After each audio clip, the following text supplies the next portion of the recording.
All right, hello guys. We should be live, and yeah, we're joined by the usual suspects: the Advocate or JC, and then Voice of Old Town Ricky. Hello, hello, guys. Welcome, welcome. Make sure How's it chat going? if you can hear everybody. We're still having issues in terms of collab cams, so we're just gonna have a beautiful picture up Ricky's logo, which does look better because we got the good quality one this time. Heck yeah. Yeah, let's go. But that was an episode of all time. I want to point out because I know I'm going to be very negative in this episode. Um, any hate that I give this episode is not any hate to any of the actors. I think they all do a great job in performances usually. But that's all. That's where I'll stop with that. I'll start with you, Ricky, since you've seen the episode before. Everybody else. Mm, Not even talking mm. about just leaks, just I like mean, in is general, that had is that the even episode. true? I mean, the I entire mean, internet saw like 45 minutes of the episode, so yeah. they've seen it even before they sent out the screener. So But they yeah, were quick Ricky. this time around. So, what Uh, were your thoughts? What were your general thoughts on the episode? so I have to give him. Let's try to stay, or let's try to start with the positives. I think this is Okay. the funniest episode of House of the Dragon so far. I think I enjoyed the triarchy stuff. I was a big fan of Lohar. That was very well done. I feel like Ulf can be very interesting going forward because they have more nuance with the two betrayers thing. If they want to do it in a nuanced way. And then I really liked the scene between Alan and Corlys.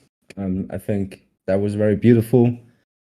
But that is pretty much all I can say in terms of like scenes that I genuinely enjoyed. I feel like the Helaena thing not only goes against their own show, it goes against Fire and Blood, it goes against everything we know about Green Seers and and yeah. I mean, what was that? How is she able, like without guidance, um, to enter someone else's vision, uh, from a random ass balcony? Like I'm all for more magic, and Game of Thrones didn't bother to do anything. But why is any of that in House of the Dragon? Uh, Who knows? Couldn't tell I you. don't know, man. we're probably gonna go in more detail later. So, We'll talk about it. JC, what about you? What Yeah, go about ahead, you? JC. What did you think of the episode? So prior to this episode, I didn't see any of the leaks, so I don't know. I didn't know the exact events that were going to happen. But I did see a whole bunch of negativity on Reddit and on Twitter. So I did go into into the show with zero expectations. I was like, this episode's probably going to suck. It's going to be the worst episode ever.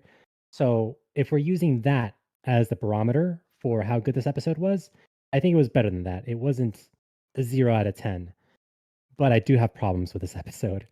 Um, First and foremost, I think there's three scenes that I would point to that I think were pretty stupid. One, as Ricky pointed out earlier, yes, the Damon scene at the Heart Tree at Harrenhal. First of all, as Ricky mentioned, how is Helena in that vision? How can she magically transport herself in that vision? That goes against previous lore. Unless they're establishing new lore for the purposes of the show, then you know, good on them for making something up on the fly or something. I don't know, but um, that was not expected.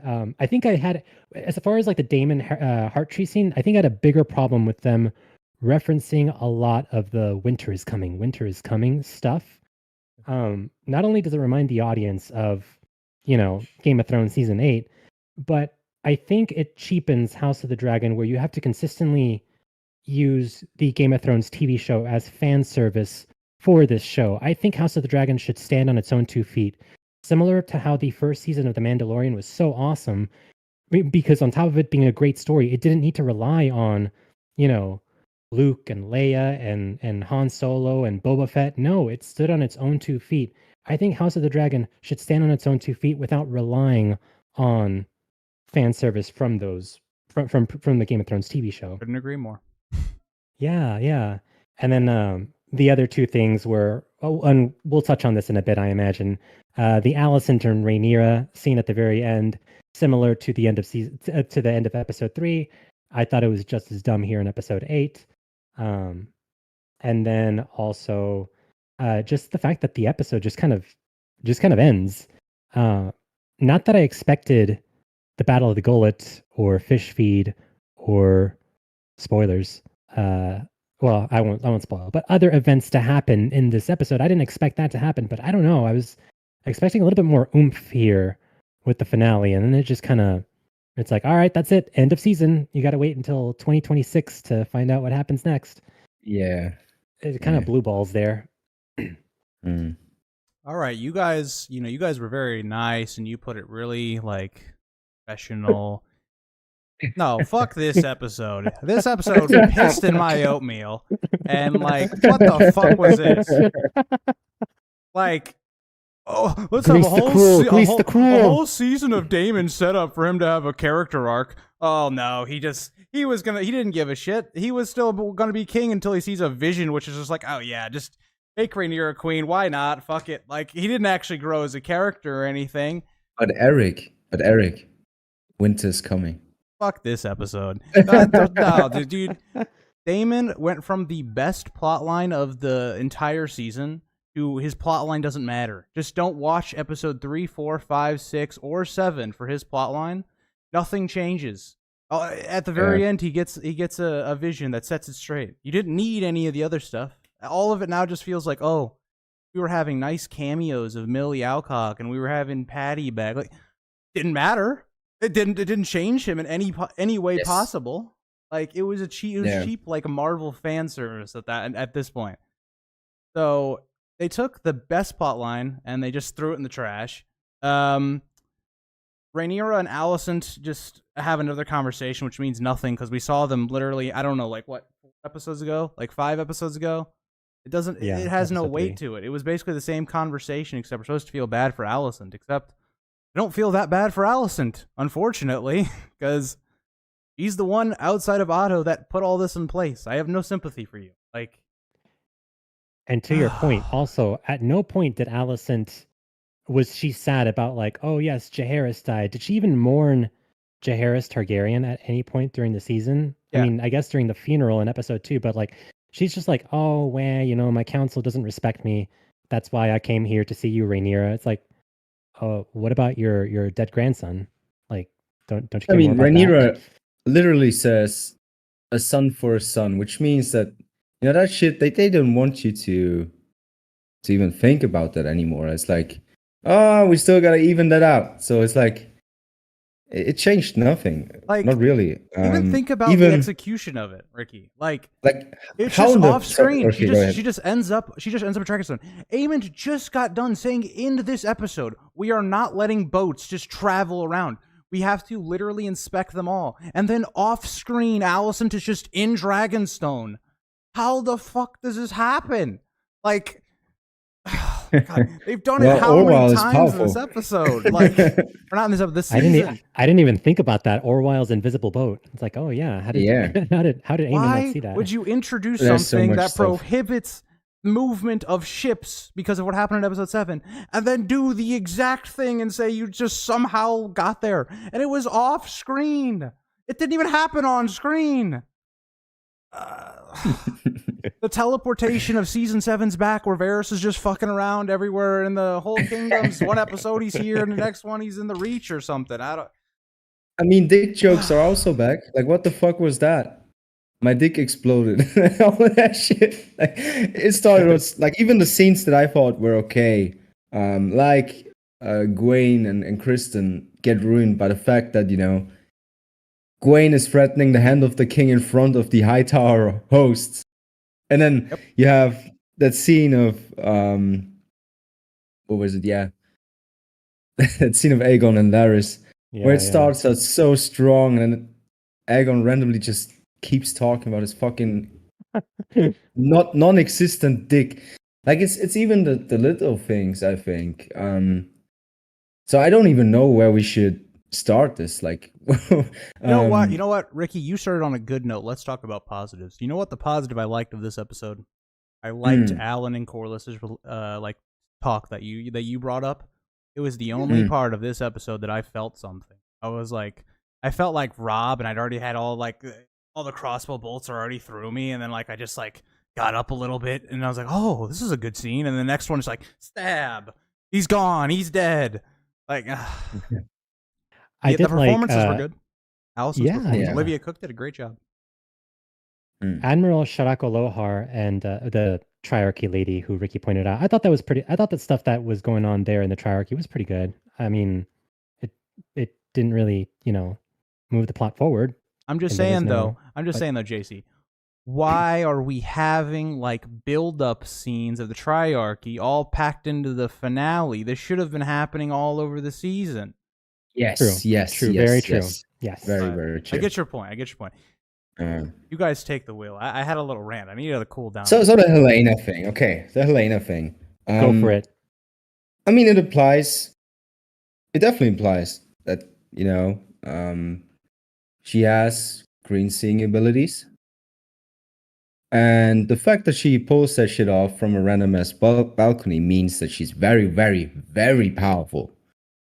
Because remember, essentially what kickstarted Bran's journey with Bloodraven was, or what is going to kickstart it, is the weirwood paste. So that argument's not there. She doesn't even do that in front of the existing weirwood tree. She just does it out of, I don't know. And Soup Lord the fact that she can enter about that, and she they be spoiling their own show. Yeah, that's true. And she just enters someone else's vision, and the fact that she enters a vision of a guy, of the man that had her son killed. Like, why is she helping him? Like, why is she trying to be like, well, you have, your powers, and this dude ordered a hit on her children. What? Yeah. What is going on? Yeah. So that I think. We got to see Daenerys. That was so cool. Greece is gonna lose it, but I feel cool, like you can only even that out by leaning even more into the White Walker thing. And they look so now like you gotta shit be on like, screen, okay. By the way. I don't know who did that, but So it looked like shit. So now you gotta be like, okay, what is there? What's gonna happen with Helaena? Is she the second to last Rinseer? Is she? What is she? What exactly is the plan here? So it seems like they're very much connecting it to the White Walker stuff, which I feel like it's just unnecessary. There's so much stuff that, like, if you after reading Fire and Blood, did you ever imagine that we would have a conversation about the White Walkers in the TV adaptation? Like, I was fine with it being something that drives the Targaryen heirs, because I feel like that is something that was coming from George, that Aegon had had this knowledge, and that's why he conquered the Seven Kingdoms or whatever. But to lean that much into it, where it becomes the main, the thing that drives these characters, like Damon and now Helaena is potentially Green Seer. That's just too much. And then, like, Alicent. no. What the fuck is? I can't even talk right now. It's crazy. Like, history will paint you as a villain. Okay, that's your built-in excuse. Thank you for that one throwaway line. Already the villain. Yes. Nothing she does from now on is gonna look good. Like, regardless of why it happened, regardless of Otto was pushing, you to marry Viserys and all that stuff, you are still painted as the bad guy. It doesn't matter. None of this matters right now. You like. I'm just waiting for when the Dunk and Egg show happens next year. Like, the very first episode, Egg will whisper to Dunk, "Winter is coming. Winter is coming." And it's like, oh yeah, we just know that it's all gonna be linked. Bloodraven with gets Summerhall, involved. with Summerhall and everything. That's all gonna be about White Walker threat, and that they were furious about it. But since that's the move now, I guess every show has to be about the goddamn White Walkers. I guess Yeah. so. Or that has Now, nothing to do with White Walker. this story has all the makings to be interesting on its own. And I was fine with what they were doing with the little dagger and all, because this show is also for the more broader audience, for the casuals. That is fine. You connect shows, but you don't have to lean into it that hard. Like, Yeah. this goes against everything we know about Green Sea. That's new. That's a whole fucking new thing. They've made it up. Like, where do we even go from here on out with Helaena? Like, like why? Yeah. I can just imagine, they've gotten a little bit more frivolous with the fan service with each passing season. So the first season, you had that dagger, Aegon's prophecy, and it's like, okay, that's a little bit of fan service, but it's not, bombarding the story with the fan service. And then this season, earlier you had Daenerys' eggs appear. Now you have Daenerys herself, although you only see her back. I think next season they're gonna try to find a way to squeeze in like a Bran uh a Bran cameo somewhere in there. Be like, oh, Bran's in the heart tree. He's seeing no. If Bran the He's Broken watching. shows up on the screen, they've officially lost their minds. I just can't comprehend. Game of Thrones ended badly. People didn't like it. So why do you keep putting it in our face? Like, just throw it away. I don't want to be reminded of the ex in the past that didn't treat us well. You know what they're gonna do in season 3? The Rhaena sheepstealer thing continues, and we all throughout the next 8 episodes of season 3, we're gonna get 20-second scenes of Rhaena running around the Vale, because that's cinema.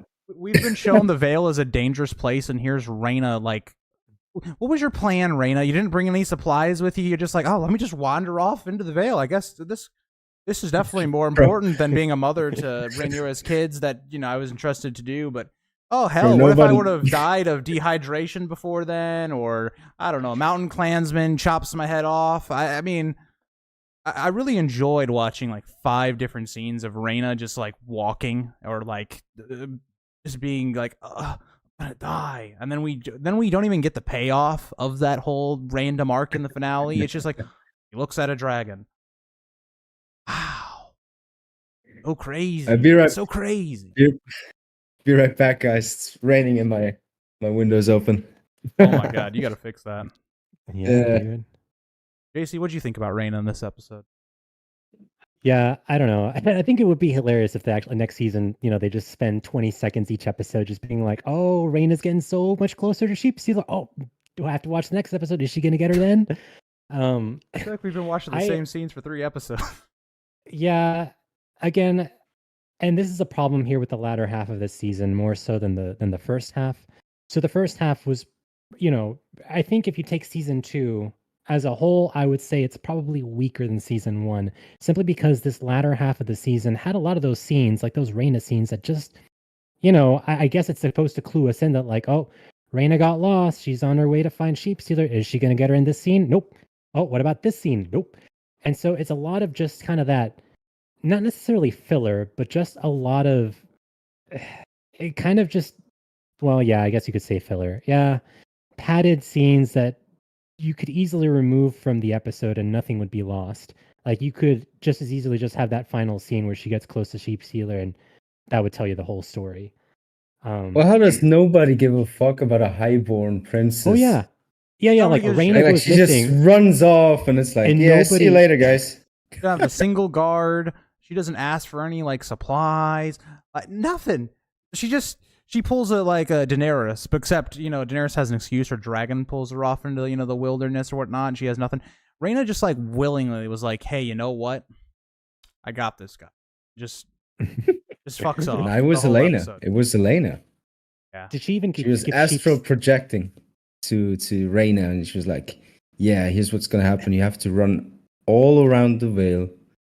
And that's your part in it. I saw it in a dream. Did she even give Sheepstealer a sheep at all? No. Like, what? No she sheep. She stood there and just was like, hey, hi, sheep. Yeah, like, how do you have Sheepstealer without a sheep? I guess the dragon was, to be getting all the sheep, and Reyna just thinks, you know what? I've seen all these other guys do it. I can do it. I'm just gonna walk up to it and it'll be fine. You guys don't get it. I Obviously, in don't get it. season 3, there's gonna be 8 20-second scenes of Reyna stealing a sheep and then, bonding with sheep stealer. There's gonna be 8 different scenes. They're all 15 seconds long. I'm just Yeah, saying. they didn't have Cinema. no budget for dragon battles and no budget for sheep. That's what happened this season.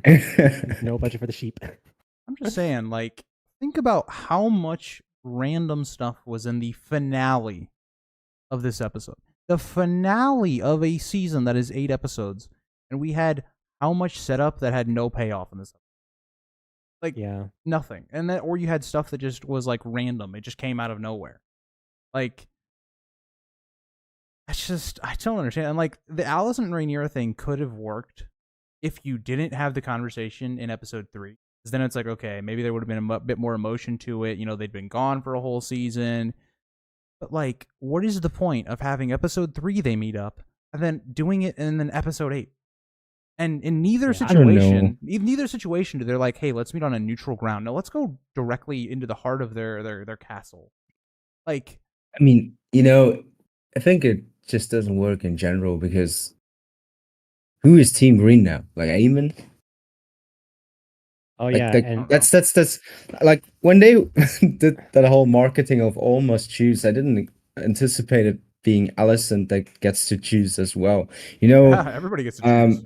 I like that it's I to this point I defended this shit so hard, and I was like, well, it's still coming. They're both getting more ruthless and whatever.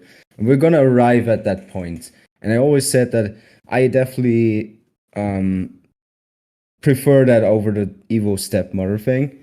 But now seeing it and her actually turning sides, switching sides, opening the fucking gates, like that's how do they even get back from that? That's I don't even know. Like honestly, like I'm just being honest now. If I would have told you before you watched House of the Dragon, before the first season came out, yeah, by the way, they're gonna make Alicent, she's not gonna be a part of any of that, of what makes Team Green. She's not really participating in anything, and they're gonna shoehorn the White Walkers into it, and Helaena is gonna be this all-powerful being. Like, would you have cared that much? no. Like, I feel like all these my fucking excitement for videos season 3 is just like, God. There's no, like, they have killed Damon's character so much that the character is just gone. He's not even a character I recognize anymore. Like, he's dead to me. I don't care about the character anymore. Yeah. Like, Alicent as a character is just gone. I don't give a shit about her character. Like, yeah, that's another thing that I defended to death. Like, Damon and Harrenhal, a lot of people were bored by it, and I thought it was just such a brilliant way of doing a deep dive on this character, on his psyche and everything, and then it all so easy. ends magic. All they had to do was just have episode 7 say the same.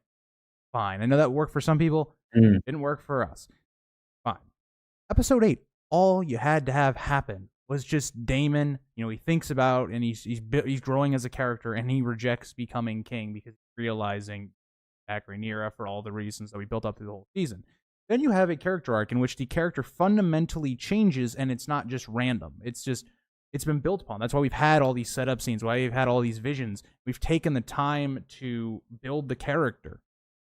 But instead, they were just like, nah, screw that. Like, His scene with Salford Broom was the perfect opportunity, right? Yep. Them standing in front of the very weirwood tree that gave him all these nightmares. It would have been quite, sweet, I think, right in front of that weirwood tree. Have a scene where he's plotting, Alfred Broom makes this big claim that they need a king, and he stops him right then and there. He doesn't kill him. That's what the old Damon would have done. And then we continue without the fucking vision. And Alfred Broom turns up later when you know what happens.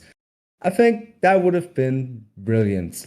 To have that, to throw all of that work that they've put in away for some cheap fucking boom cameo Marvel moment. That's fucking nuts. Like, and then it's directly connected to the Helena thing, which I think is the biggest no-no of this episode. Is the way that she just gets to like that's not how the Force works. That's Yeah. like that's not how that's unlike anything we know about green seeing. There was always the debate of dragon dreams and green seeing. I always thought it was kind of not exactly the same, but definitely there were some differences because there's no weirwood trees for the Targaryens. Robbie, that line is And I've always definitely thought cut. that Bloodraven.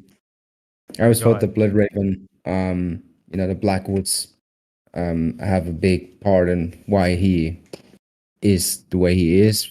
It being an ancient house too, but this is just out of nowhere, and she shouldn't be that powerful. Sorry, I keep coming back to this, but she should not be that powerful. She has no guidance. She has no Bloodraven figure. The Three-Eyed Crow didn't visit her. She has no Jojen Reed. She's not Bran, and I feel like I don't know.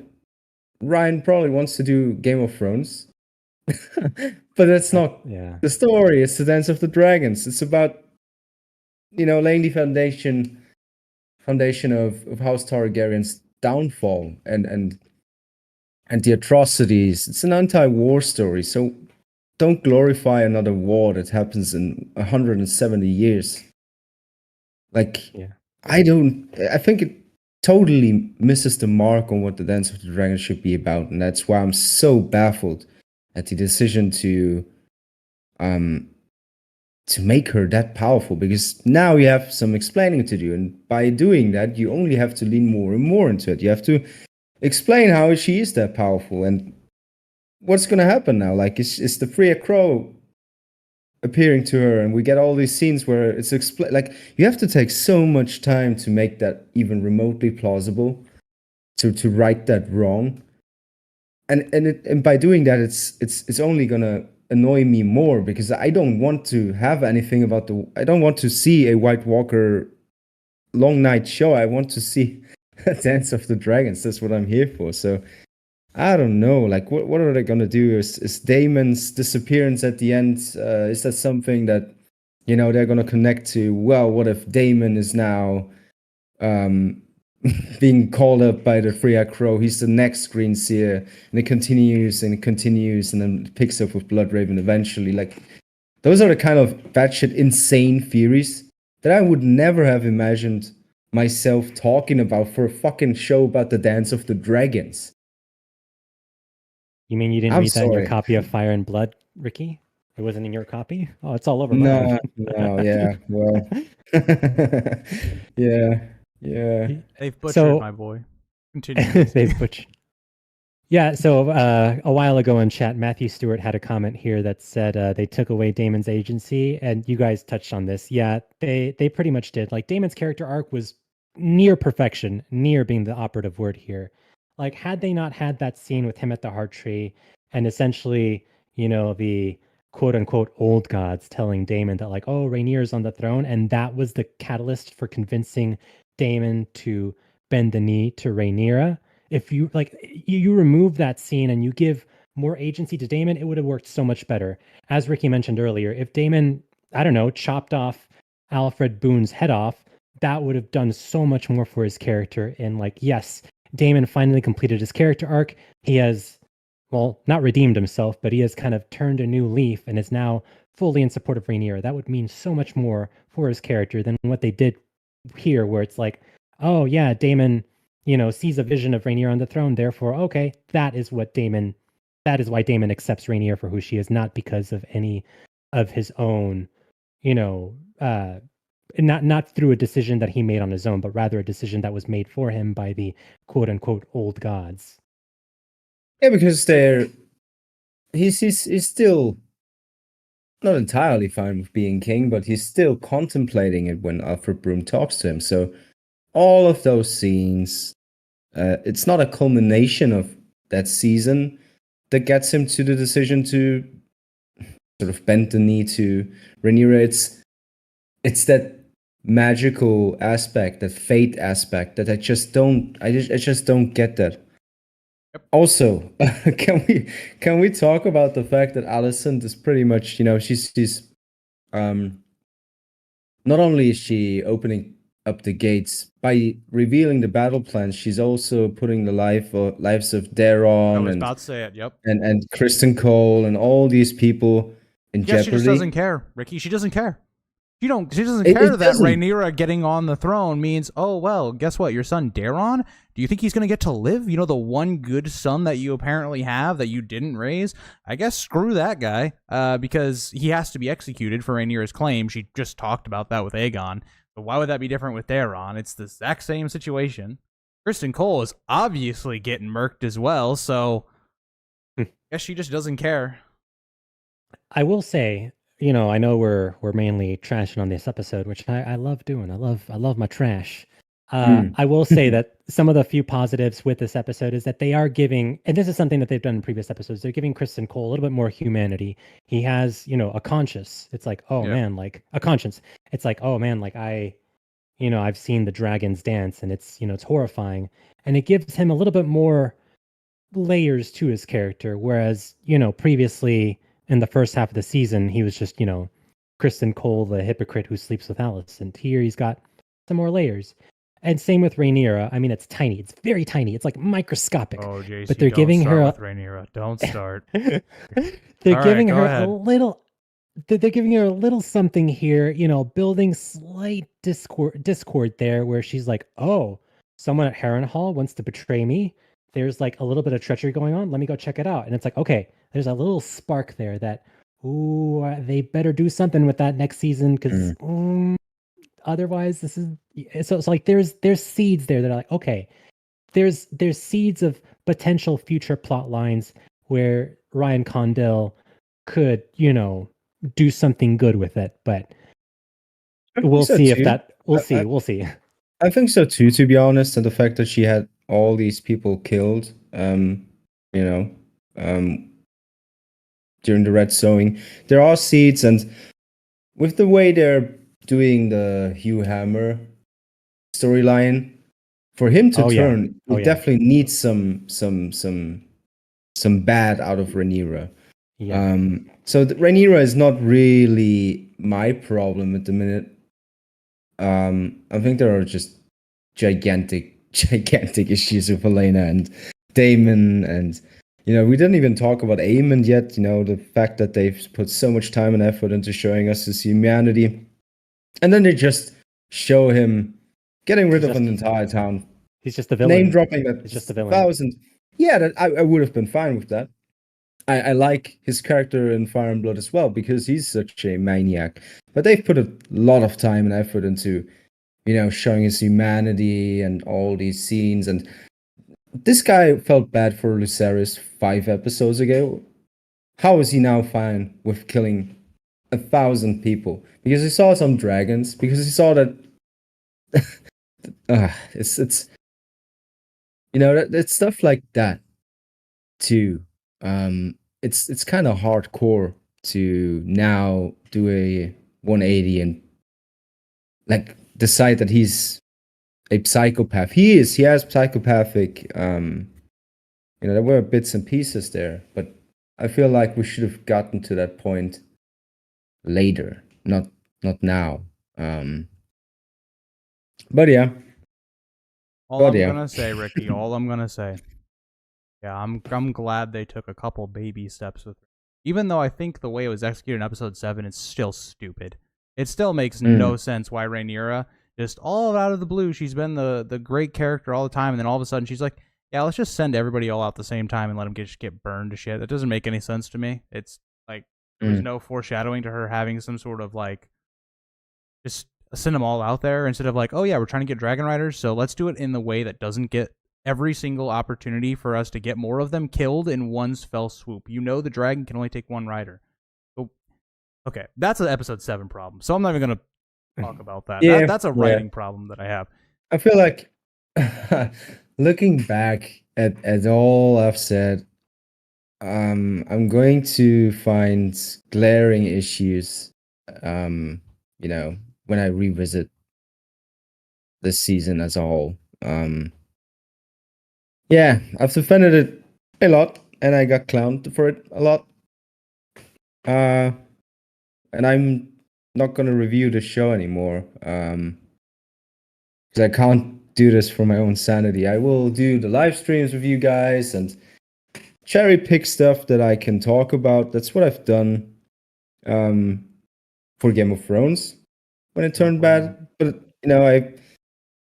it reminds me so bad of Game of Thrones season 5, because the best characterization of Stannis Baratheon is in that season, the first couple of episodes, and then 180 and everything kind of turned to shit. And I kept saying, well, it's gonna get better. It's gonna get better. Yeah, well, they can still do that. They can still do that, and they never did, and it was a But waste of Ricky, time. So I'd rather cherry pick and Ricky, do you think though? I think this is an interesting point. I don't know how you exactly did like look at Stannis in season 5, but Stannis in season 5 feels to me almost the exact same as Damon in season 2. I think for majority they are good, but they get undone by like one or two scenes in the very final of the episode or of the season. That's how I feel about Stannis, because I did a review of season 5 and looking back, and I was like, Stannis makes sense to me all the way up until like a couple moments at the very end, and then it completely derails the entire season when you look back on it. Yeah, I think it is the same thing, right? They did a lot of A Song of Ice and Fire-ish things with Damon this season, and Stannis was the most like his book counterpart in the first couple of episodes of season 5 of Game of Thrones. So yeah, it's similar, and that kind of just hits a nerve where I'm like, I'm not gonna do this weekly anymore. I can't, for my own sanity. And at some point, I'm only going to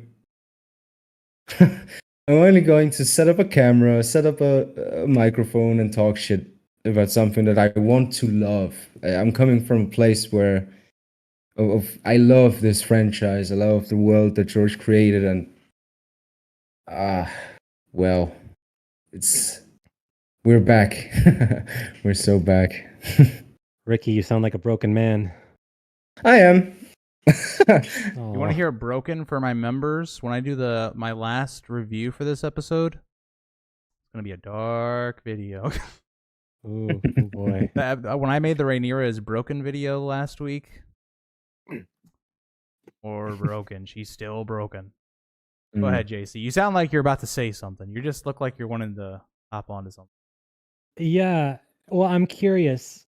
So when Ryan Condell and his team of writers were first planning the season, so prior to season 2 beginning, I was under the understanding that this is going to be a 4-season show. Now that we've seen the events that transpire during season 2 and the pace at which they transpire, and recent comments on Reddit, which I have not been able to substantiate, it seems to me that they're going to 5. And after seeing how this season was paced and what happened here in the finale, which was kind of, a little bit of nothing, I would be more inclined to believe that we're going to have 5 seasons. So that leads me to ask, what was it about this particular episode that Ryan Condell was like, yep, this is the perfect finale point for season 2. This is where it ends before moving on to season 3. Because if the reason for not following through on the Battle of the Gullet or, the events that happened afterward was budget, that sounds like a whole load of bullshit to me, because this is House of the Dragon. This is HBO Max's baby. They will pour whatever money they want into this thing. If Ryan Condell and George R.R. Martin showed up to HBO and it's like, hey, we need, we need like $10 million more or whatever it costs to animate some dragons or to buy some sheep, then, HBO was like, take all this money and here's some sheep free on us. It was the other way around, actually. HBO decided that they would only have 8 episodes. They would have loved to have more. Okay. So it's a weird decision. I hope they But then again, it's not the problem of the season. I feel like I still don't think that the pacing was an issue. I just think that the writing decisions were an issue. Oh yeah. Yeah, it's they planned it all out, and the finale in their heads was probably brilliant. You know, you have the White Walker stuff, and then Helaena, boom, green seeing, magic, Well, boom, whatever. guys, want to know why this was the finale? Just look at their comments about episode 3. The comments of episode 3 that specifically why we saw Alicent and Rhaenyra was because people wanted to see them. I don't know who these people are. Maybe it's the casual fan base, which is the majority. Watch House of the Dragon, so fair enough. But that's why. Because they believe that they have to have Alicent and Rhaenyra have these big conflicts, and that's why it was at the almost the very end of the episode. That's how I look at it. But yeah, it was a long scene too. Yeah. Oh, it's such a shame because these actors are amazing. I know they're great The set performances. design, the All over. costume, music, everything is just bang. Even the closing track bang of the on. episode was great. It just had the music was not enough to like fix the issues I have with the episode. It's like Rings of Power. Rings of Power does not have a bad soundtrack, but everything around it is just bad. Yeah. I don't know. Okay, I'm gonna talk about Rhaenyra now. I only like I went a little bit. I'm gonna talk about the season overall for Rhaenyra. Go for it. What has changed from Rhaenyra in at the very end of season 1? You know, she reacts to Luke's death. All the way up until now, what has changed with the character?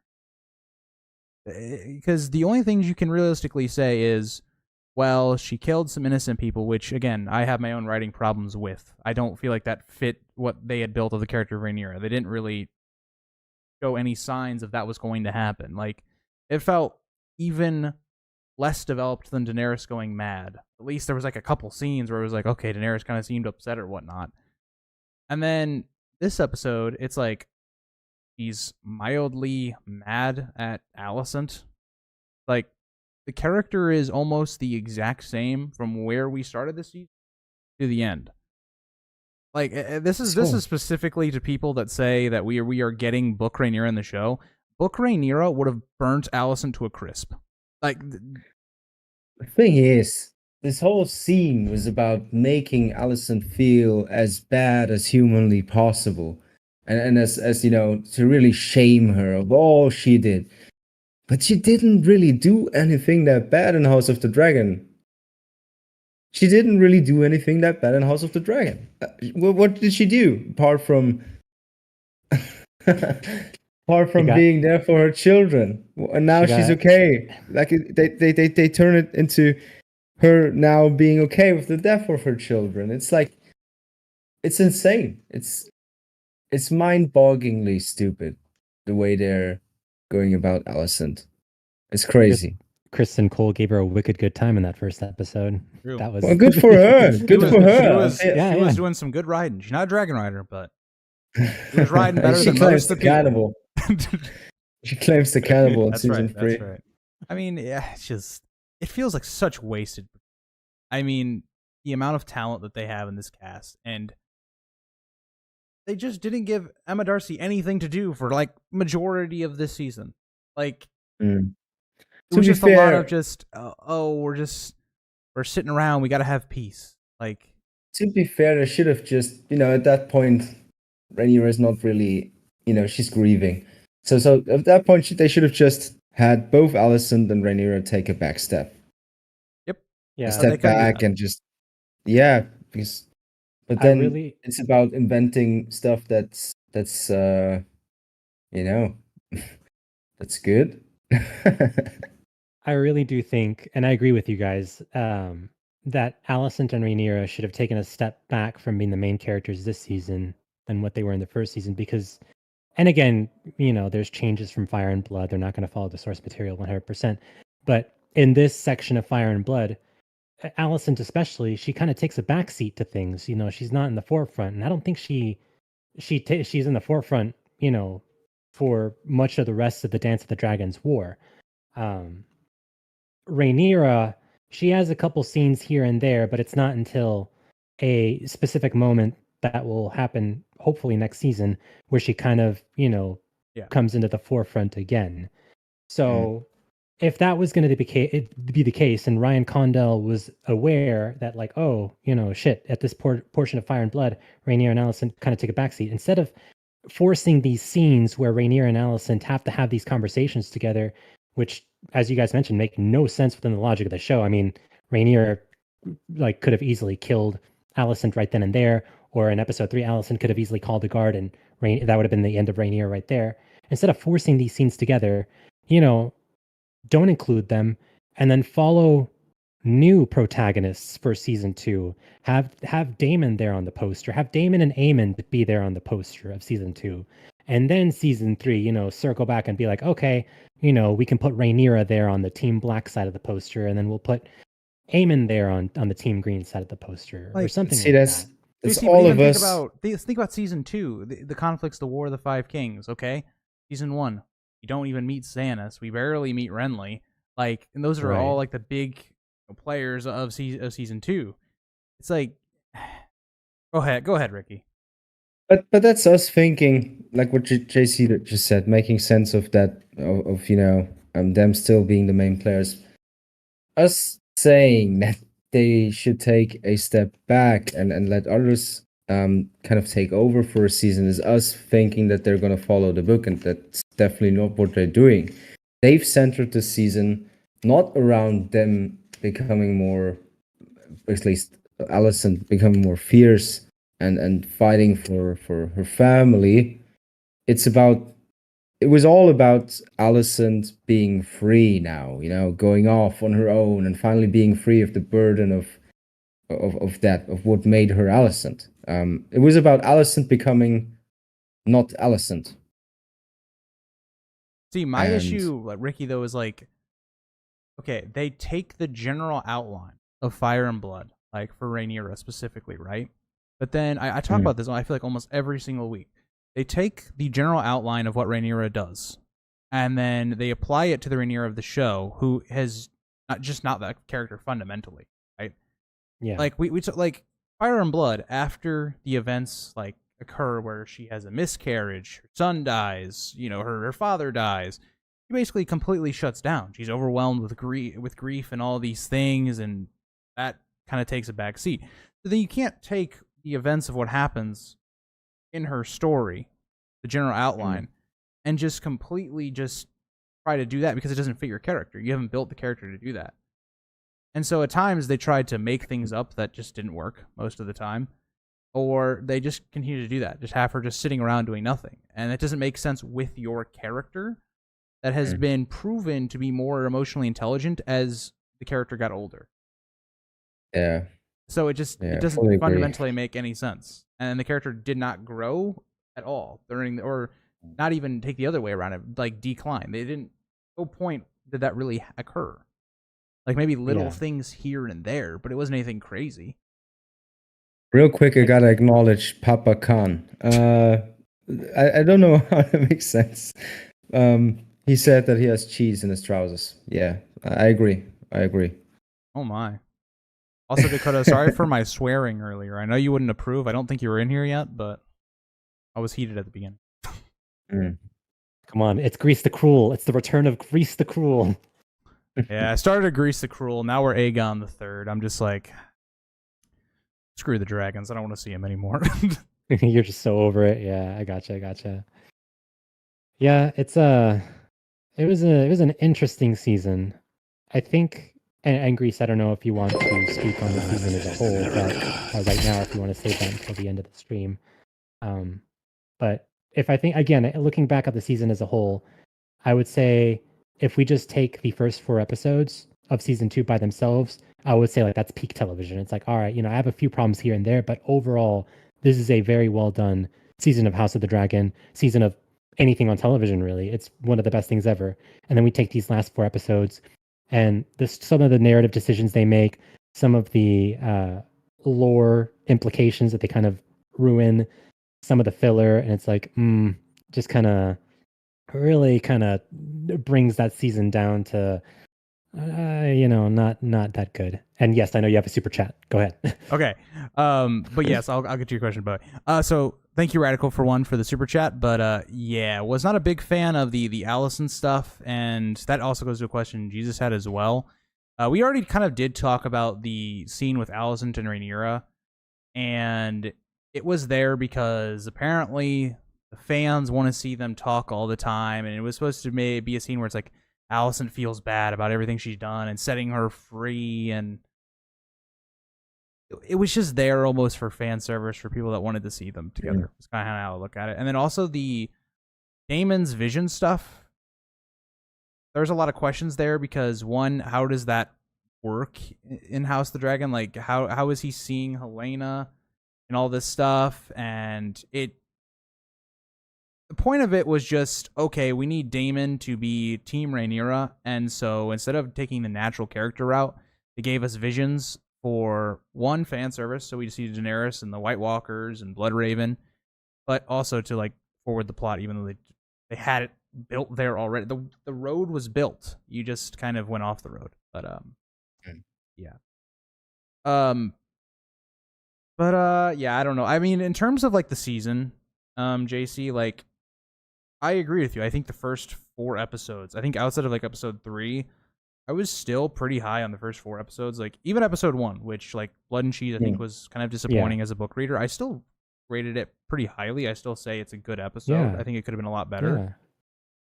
But I just think the way that this season ended hurts so many of those episodes, because now when I rewatch those episodes, I'm going to be thinking, well, none of these Damon scenes really matter in episode 3 or 4.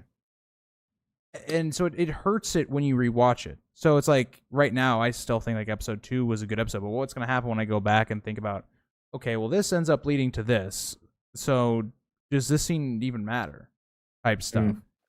So like for me, I went into this episode. I said it in my preview stream. Right now, I'd say the season before I watched the episode was like a 7. Like now, I'm like, I mean, the best plot line is basically unwatchable for me. I don't think anything had a meaningful conclusion, really, outside of maybe some of the dragon seeds, like Hugh, Alan, Adam. But like for the main characters of the show, I didn't find any of their conclusion to be even somewhat interesting. Like the season to me dropped from a 7 to a 6. I don't know. I don't know if you guys agree. Yeah, a lot of just those story threads that they started. Again, Damon's story arc had a lot of problems, had a lot of promise, I should say, and then they throw in that huge wrench there at the end, and just it did nothing. One that comes to mind, which I know is minor in the grand scheme of things, but in the very first scene of the first episode, Cregan Stark, like I was in my head when I first watched that episode. It's like, okay, they're introducing Cregan Stark because he's going to come into the fold probably in the final episode of the season, and then he does nothing. Yep. I mean, to be fair, he doesn't really do much in Fire and Blood until much later. But even then, they've already changed so much from the book. It's like, well, why not also have him do something here, close to the end? Why not help the Riverlands here in this battle of the fish feed that I imagine is going to happen pretty soon? Like, I don't know. There was a lot of stuff here that got started that either is incomplete and they're leaving it off to the next season, or is resolved pretty not well. Yeah, it just doesn't have any relevance when you look back on that scene. It's just like, this is what, to reintroduce the White Walker plot and a cameo. And that's the thing, is like you even mentioned, oh yeah, maybe they should have changed it to where we get the character much earlier than we do in the book. And that's like, honestly, that's a solid change. I don't mind that, right? Like give us more with this character that's going to be super impactful later on. And he's a character we know that's introduced in the first episode, so you wouldn't have to introduce him if we saw some sort of stark conflict by the end of the season. And so now, when you look back at that scene and you go, okay, this is the starting of the season. What relevance did this have? Like, if you think about Game of Thrones or even House of Dragon season 1, they all had some sort of reason as to why that was the beginning of the episode for the season. Yeah. And then this one it just was like, okay, well, this was here to show us Winterfell and the Wall again, because we know viewers like that. Scene just didn't have any relevance of this season specifically, which is why I think, why start here? Like that was Yeah. something I even criticized back in episode 1. I found it really weird that we started there instead of like, what we just ended off in season 1 was, Rhaenyra, Aemond, seeing one of those I thought was the more natural way to start the season, but I don't know. What do you think about that, Ricky?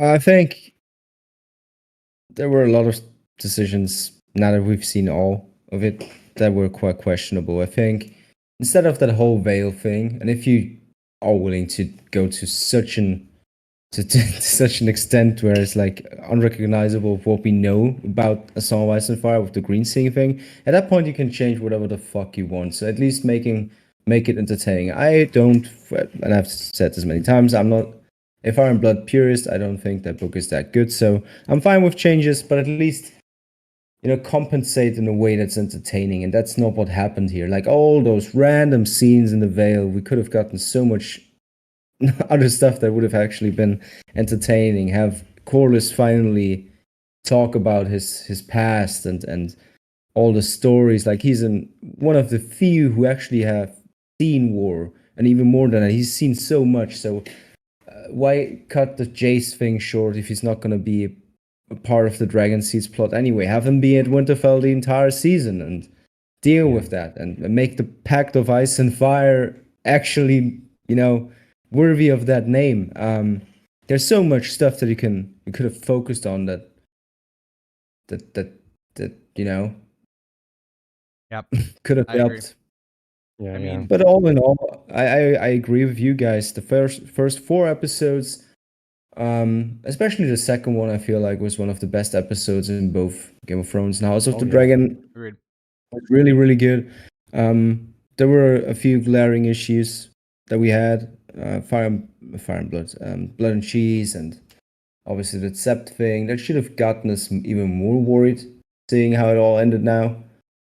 I'm just really worried about the future of the show because of how insane the focus is right now. Like they're focusing on stuff that is just not about the Dance of the Dragons, stuff that should not be here, in my opinion. Stuff that definitely doesn't matter in this conflict, that should have been dealt with more subtle, like they did in season 1. And yeah, I don't know. Agreed. From here on out, as I said, no more reviews. I can't do this weekly. I'm gonna cherry pick topics that I like, see if I can do a few interviews, and that's all. I'm going to go back to the books now, which is something that I should have been doing anyway. I think now after seeing that. I mean, my question to you guys would be like, does this worry you for the future of like, Song of Ice and Fire projects in general? Like, It's the second show. It's the second show, and Yep. it's the second time now. I can't wait for Duncan Egg to have a random ass White Walker scene, a vision that Egg has. So he has to be about uniting the Seven Kingdoms, and then I have to, like, from my line will come the prince that was promised, and now I'm gonna have to to hatch the dragons so they're it's weird. At this point, I just want Winds of Winter even more. I just want to go back to greatness. What about Slightly you, off JC? topic. Or go ahead. What were you gonna... No, I was before I give my thoughts. Slightly off topic. Did you guys see Admiral Kurd's video today? He just uploaded it with regards to new calculation for when the Winds of Winter is coming out. I have not. I will watch it. I love that guy. Like he made a surprise return.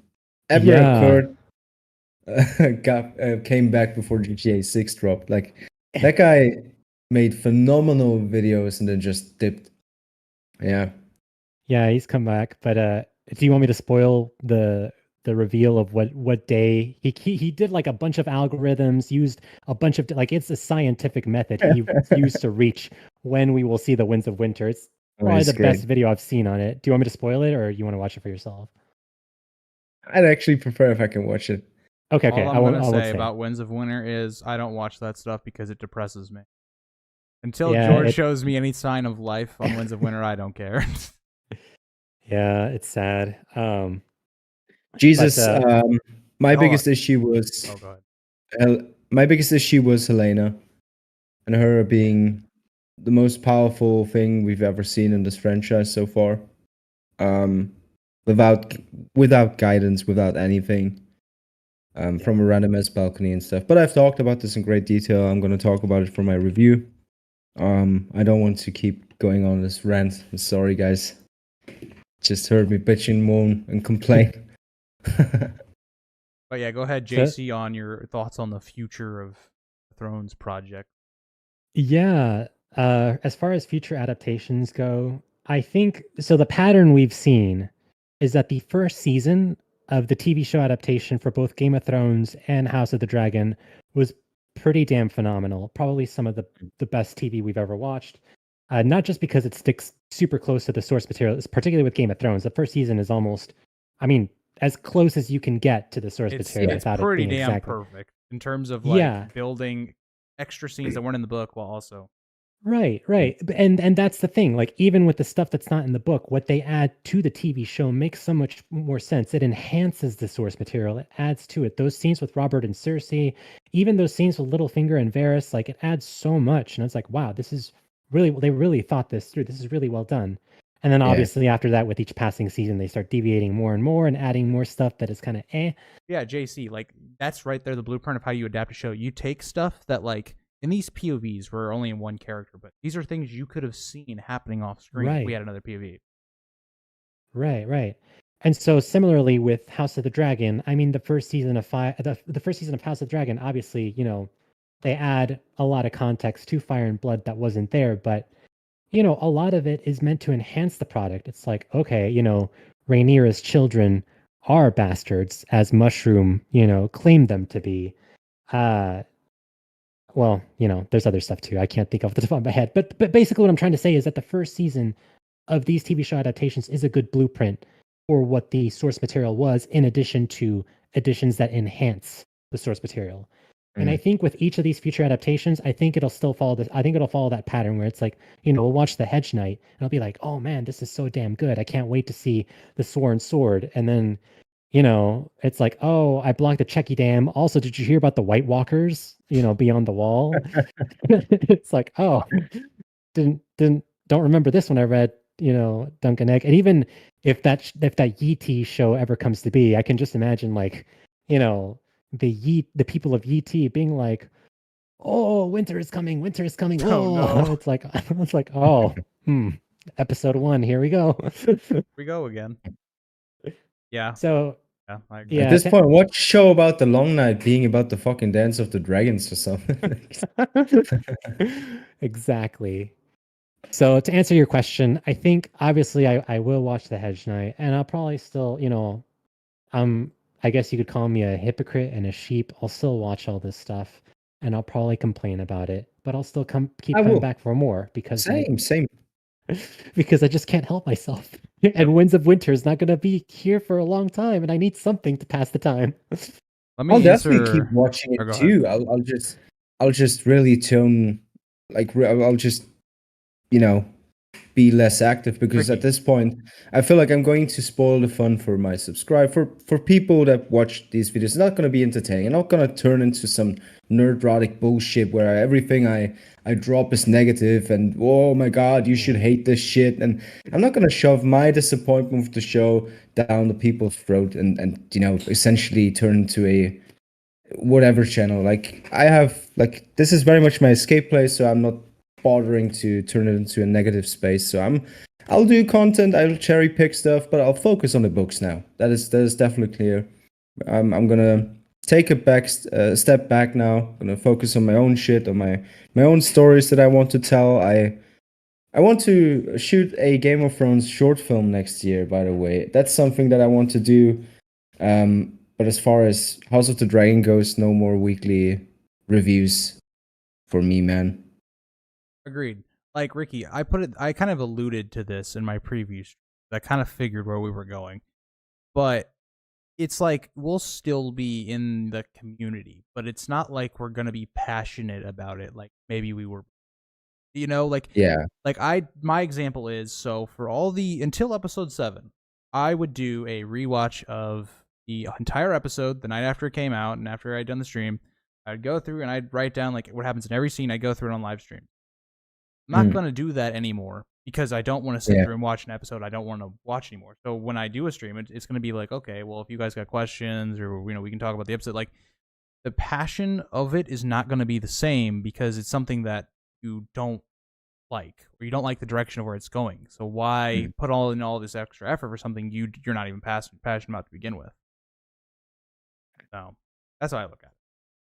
Appreciate you guys, by the way, Zeno and Andrew. Also, Jesus, let me Appreciate get you, to your question because I was about to get it and then we started talking about something else. But as for me, my biggest issue, I think, for especially being somebody that really likes Fire and Blood, is that a lot of these characters, and I think I will specifically point out Rhaenyra in this season, is that they were very one note. There was no character evolution. Like if you think about our three main characters in this season, not in Fire and Blood, for this portion, none of them really developed in a meaningful way or changed or had any of that nuance that we always saw in, like, say, Prime Game of Thrones. The character from episode 1 to episode 10 would not be the same.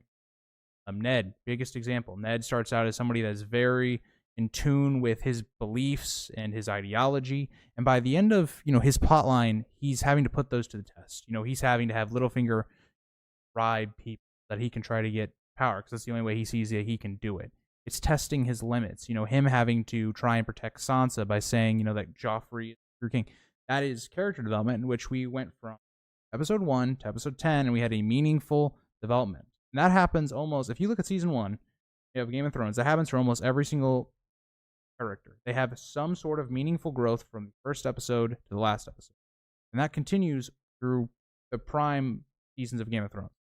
That is not present in this season.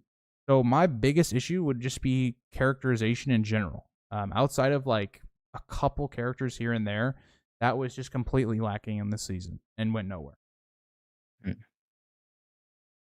Yeah. But yeah, I do agree, Jesus, with like your comments and like questions for the future of events that happen in the book as well. That is another thing actually that I think Chad is bringing up. Like, what do you guys think about like Sunfire, right? Because it seems like Aegon suggests that Sunfire is actually dead. That doesn't seem to be I don't believe that when he says that because that's really weird. But it's also weird that like he says that, like that he believes Sunfire is actually dead. But at this point, I wouldn't put it past the show to change Rhaenyra's death entirely, but I don't think that Sunfire is dead. I think it's going to be a surprise. Him turning up, him being back, it's going to be a surprise in season 4. Yeah, I don't think he's dead. Similar, unless again they change something radically with, the future events of the story. I don't think Sunfire is dead. Yeah. Which, by the way, guys, and I want to hear your honest thoughts on this. So, obviously, season 2 deviated from the source material, which they have every right to do. They don't have to stay close to the source material, but it's only when they change things to something that's less good that we kind of have a problem. Yeah. So for the events that we think are going to take place in season 3, season 4, and potentially season 5, do you think they'll keep the basic skeleton? For example, Battle of the Gullet, Tumbleton, Fish Feed, those events coming up. Do you think they'll keep the basic skeleton of that event intact and just change the context around it? Or do you think they'll just exclude those scenes entirely or change them dramatically? I have absolutely zero faith in them doing anything, basically. So I would assume they would take some of the big moments from the book, but who knows? Go ahead, Ricky. Yeah. Yeah, I think the gist of it is going to be the same. I think, certain prince is going to meet his demise and stuff. And yeah, I think the gist of it is going to be the same. If anything, I think the stuff that fills the season, that stretches it out, is going to be where the deviations are going to shine, where, because now you have to really spend some time explaining what the fuck the Helaena thing was. So that's something that season 3 is going to pick up with. Now we're going to follow Alicent and Helaena fucking off to somewhere. And then it's probably going to focus on, Helaena, like explaining whatever the hell Helaena is. And yeah, and that I think they're gonna change her death entirely too. Which I personally not too. I wouldn't disagree with that too much because she's such a different character now. And prior to this episode, I think I definitely would have agreed with George R. R. Martin that she is one of the more fascinating ones, one of the fascinating changes. It's just now completely overloaded, overboard now. Like that's turned to 500. They just gave no characterization to the character in season. They just used her as just has one-liners and then just walks away. That's the issue that he has in this. Yeah. See, they heard our complaints about like, oh, Helaena didn't get much screen time prior to Blood and Cheese, and after Blood and Cheese, we just see her somewhat sad, and then it cuts off. And so, like, they heard our complaints, and they're like, all right, episode 8, we're gonna add this completely illogical nonsense scene of her being in Damon's dream, and it's like, oh, you complained about her not having screen time? Well, there you go. She appeared in the screen when you least expected it. Surprise. Yeah. Yeah. Crazy. Well, see, like, this is what I'm talking about, though. Like, who brought this up? Cam brings this up. Like, even something like the Battle of the Gullet, we already know is not going to be the same. It just can't. Just in terms of like, we have this plot line right now where Aegon the Younger going to Pentos and all that stuff. Well, that can't on the gay abandon. Yeah, that fundamentally cannot be the same because Aegon can't ride the dragon. So something's gonna happen there. Is it Jace that comes over and helps? Like what happens there? So I don't know. We'll see how that plays out. But that's kind of what I mean. Like, there's just a lot of things where it's like, yeah, maybe we'll have the basic like event of what we think is gonna happen. Like, but it's not gonna be what Fire and Blood was. Like, it's not gonna be. It's gonna be like you're gonna see the skeleton of it, but it's not. It's gonna always probably be different in terms of the way they've built the story because the characters are fundamentally completely different. I was always fine with that, with changes from Fire and Blood. I was too, but they've now like changed so much that it's like it's not even recognizable. Like it. Yeah, the if you thing make is changes, that makes them good. It's shit. The thing is that it's shit. Like Helaena being this all-powerful being now is insane. Yeah. That's my problem. But yeah. By the way, and slightly off topic, but you guys brought up Jace earlier. So and again, I don't know if this is an intentional change on their part. I just, especially these last couple of episodes, I've not found Jace to be very likable. And if they want his press, I don't want, but basically him and the Battle of the Gullet, that event that's going to happen, if they want to have any sort of significance, I would have thought that they would have tried to make him more likable, have him, show up more, be more of a leader. So that way, whenever that event happens, it's like, oh, it's more of a big deal rather than like, oh, Jace, like, who cared the about whiny him? Kid dead or whatever happens. I don't know. Like that just all buys into. Did you buy into episode 7? Did you buy into Jace having this basically a meltdown? And I think like it makes sense, but it doesn't make sense because Jace had nothing that led up to that moment. There was nothing that showed that he had like a lot of insecurity towards being a bastard or anything like that. Like the only thing people point to is like stuff in season 1, like Jace asks about his father or stuff like that. Like who is his actual father, or Jace, getting upset because Aemond calls them Strongs or something like that, which like I just don't think is the same thing because Aemond is like basically your childhood rival, and he's intentionally provoking you. Like, it's completely different than just like some rando or somebody called like. I don't know. I just think it would have made sense if they properly led up to it. Like, maybe each episode, prior, or like in the season, we see more and more of that pop up. It just feels like out of nowhere conflict to have with Jace and Rhaenyra. So. Yeah.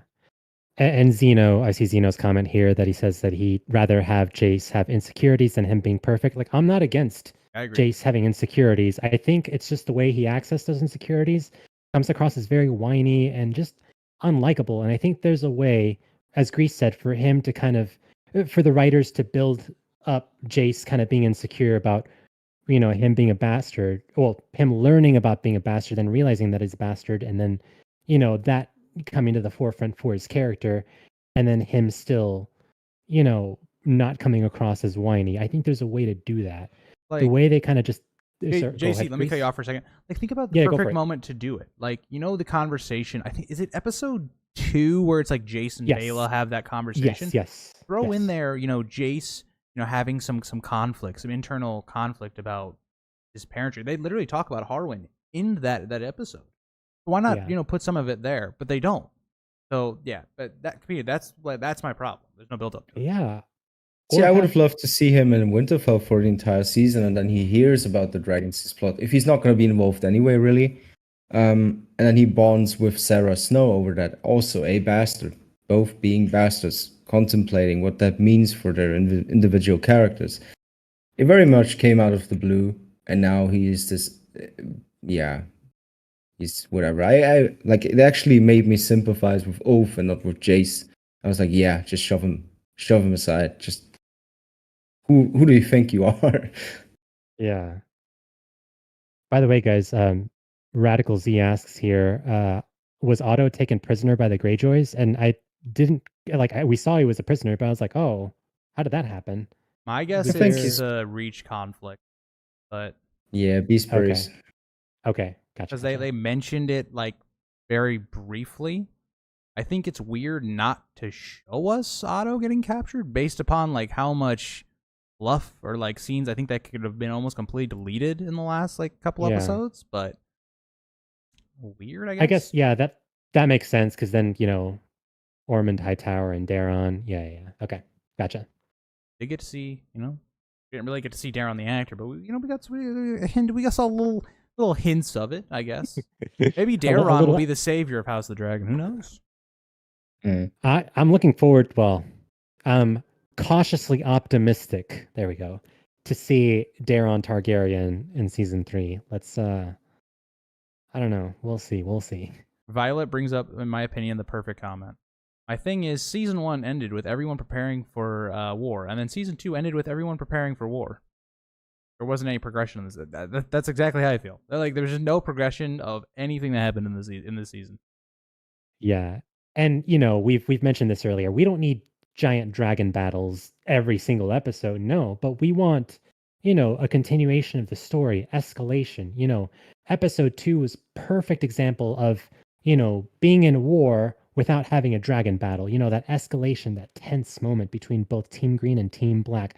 That moment which is my favorite moment of the season. So, in my opinion, when Aegon removes Otto Hightower from his position as Hand of the King, and he gives that to Kristen Cole. Just some of the best acting I've ever seen on a television show. Just phenomenal. I think these complaints about the season was slow. It wasn't slow because there wasn't dragon battles. It wasn't, it's just a whole bunch of stuff going on that didn't really do anything. That's our problem. You can't have big battles and big things if you don't care about the characters. Exactly. Like my main complaint, like I talked about when Jesus asked earlier, was the character development. It wasn't existent in this season. Yeah. Sadly so. Sadly so. It is what it is. It is what it is. I've been mentally preparing all week for this, but it was something. I don't know. I think a lot of pressure for me personally is on Dunk and Egg to do well, because if you can't do Dunk and Egg well, I don't trust you with anything else. Like House of the Dragon, in my opinion, the dance, I thought was a slam dunk conflict because it has a lot of similar beats to Game of Thrones in terms of you have a succession crisis, a lot of plotting. It's a war that envelops the entire continent. It's kind of it has the same blueprint as Game of Thrones, so it was familiar. But okay, I get it. You have some things where it's okay, it's hard to adapt Fire and Blood. You got to make changes. You got to fill in some gaps. Dunk and Egg is put there on a platter. All you've got, you don't gotta make up dialogue, maybe here and there add scenes, like Game of Thrones season 1 type thing. But you don't have to worry about making up your own dialogue. You have to worry about making up your own characterizations for characters. It's all there for you. So if you can't do that, I don't know what else you can do. I don't know. No dragons. No dragons. You don't gotta complain about budget. Yeah. Not major battles going on. It is a smaller scope character story. And so I think Ricky can attest to this. I think he will be more like me if Duncan Egg is really bad. Like he'll be the one that's like cussing out the beginning of the stream. I'm excited for Ricky the hate, Ricky the cruel, Ricky the cruel. No, no, no, no, no, no, no, no, no, no, no, no, nope. You can't.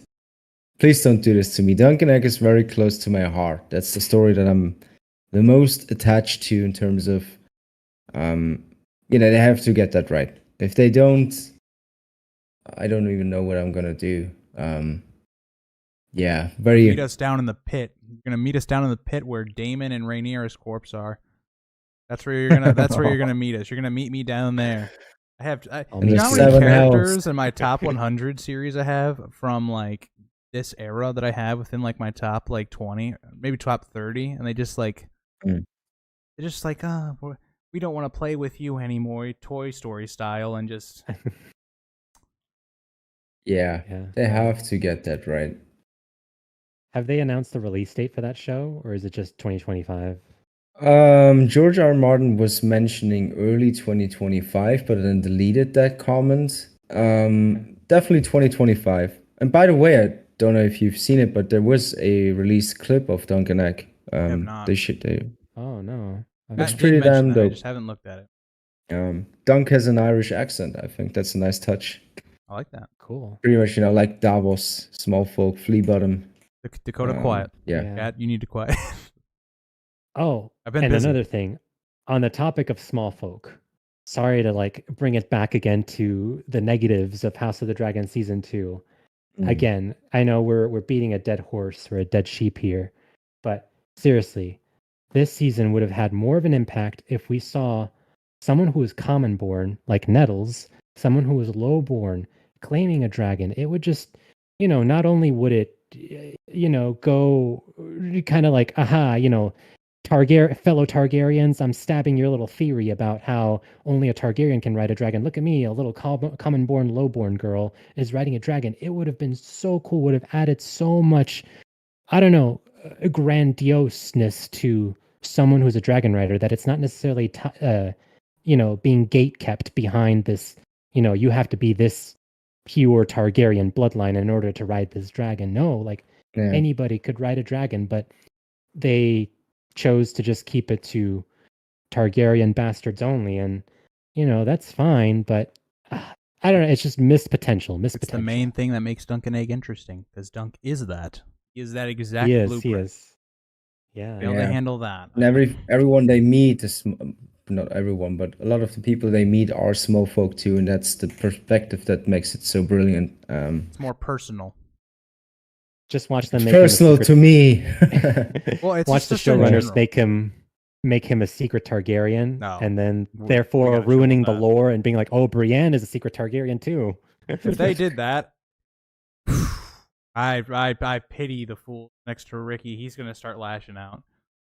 He's gonna be like Magor the Cruel. He's gonna be like, "We need to fire all these. Everybody that wrote this. They're gonna be heads on spikes." And yeah. Gonna do my own summer haul. Dakota, don't worry. The regular content's coming back. I gotta have like a week of a cooldown period where I just make a bunch of videos talking about House of the Dragons short, and then we'll be back to your regular scheduled content. Oh, I'm so looking forward to not doing anything now. I'm gonna take a break. I'm gonna do one review, then probably a podcast episode. If interviews happen, I'm definitely gonna do them. I love doing them to give the people a chance to talk to them, to the actors. But I'm gonna take a long break and focus on my own stories and stuff. And It's then me and Bilbo right now. He's like, "Oh, time to go to Rivendell. I gotta write my stories." Poem. Yeah, pretty much. I haven't written a single word in 2 months now, which is crazy. That's crazy. I got a question for us all. So, in season 3, do you think they will stop pretending this is a story about just singularly like the main theme or main story beat of Alicent and Rhaenyra? It'll still be Alicent and Rhaenyra. It's they're the two protagonists. Yeah, even if they add like a Jon Snow, Quentin Martell, Bran Stark cameo, it's still gonna be Rhaenyra and Alicent's show. It's definitely gonna Yeah. be Rhaenyra. Alicent's like I guess the more questionable one if you want to go there, but it's still gonna. Yeah, Yeah. they're definitely gonna change where she like. Obviously, she's not gonna be back in King's Landing. She's gonna be elsewhere. So they're definitely gonna change. Like her story will be radically different in season 3 than what we read in Fire and Blood. I just don't know, what similarities there will still be for her character in season 3 to what we read in the book. Well, that's interesting, right? Because Otto is also not going to be in King's Landing most likely Yeah. for the fall. So there's no Or Alicent, there's no Otto. Yeah, it just completely falls Um, flat. it's just something else. Yeah. Yeah, I don't even know what to say. Like, Ashley is talking about like how Corlys renamed his ship to the Queen Who Never Was, and all that reminds me of is like we still haven't gotten a conversation with Corlys and Rhaenyra, just like talking about any of their past at all. Like, here's them talking, and they're like, "Yeah, I'm gonna name my ship this, guys," and Rhaenyra's like, "Oh yeah, there's gonna be a blockade and stuff." It's like I don't know, maybe talk about how it's assumed that Rhaenyra like got your son killed, or I don't know. Basically, Rhaenys died because she had to go, and Rhaenyra did. Like, why can't we get that? But we get Alice and Rhaenyra talking not once, not once. It should have been you. Twice. Rhaenyra has had one conversation with Corlys the entire season. Yeah. Yeah. Like, what are we doing? What are we? It just makes me question things. Like, I am by no means a writer or anything like that. But if I can poke holes in this stuff this easily, what are we doing? Like, what are we doing? But Eric, Hurts. Just hurts. winter is coming. Winter came for this show. That's all I gotta say. That's good. Oh boy. Damon saying winter's got fuck off. Go away. Go away. Go away. Go away. Who wrote that? I don't know who wrote Winter's that coming, dialogue, but stop. You know what would have made that scene better?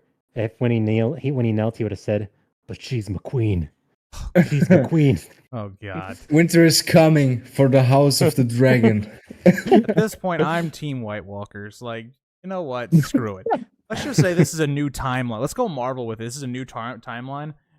Season 3. Season 3, we're gonna have the White Walkers bust through the wall somehow, and we're gonna White Walkers take over. They just killed Damon. Screw Damon. They kill Rhaenyra. They kill everybody, and we have a peaceful kingdom because everybody's dead. That's how the show should end. Love it. Sign me up. Oh boy. Yeah. All right. So, by the way, go ahead. Chat.